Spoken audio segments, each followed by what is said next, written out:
I boli da tijela pjesmu izdajem sa desne strane.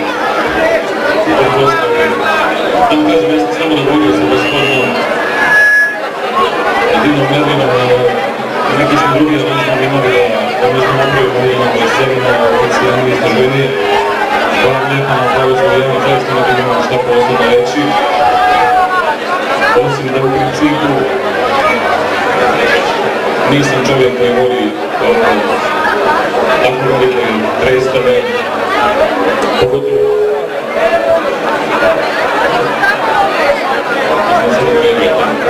dakle, u principu ne volim tako velike masovne predstave, pogotovo u nekoj situaciji, u onakvoj situaciji kako se naša država nalazi. Vidite, malo bolje pogledam, vidimo da dobra 3 bataljona armije Republike Bosne i Hercegovine koji je u našoj zemlji dobrodošli. Lijepo se povedite, hvala na pauzu, ali nešto što može biti moja poruka, odnosno novinarska poruka novinara i boraca koji se bore za Bosnu i Hercegovinu jeste možete pjevati Bosnu i Hercegovinu i veseliti se kako god hoćete, ali ako se tamo ne vratite, nećete imati koga pjevati. Hvala vam i lijepo se povedite.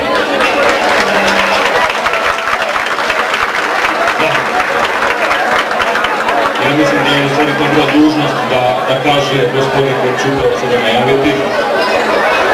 To je gospodin konzul Republike Bosne i Hercegovine u Stuttgartu, gospodin Sidik Pašić.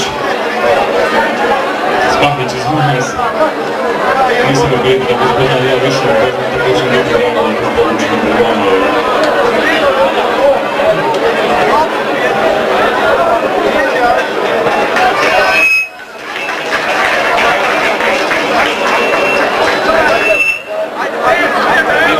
Koristim priliku da gospodine malo intervjušem, tako da je novi novinarski utisak na pitanje kako se vama čini sve ovako predstave.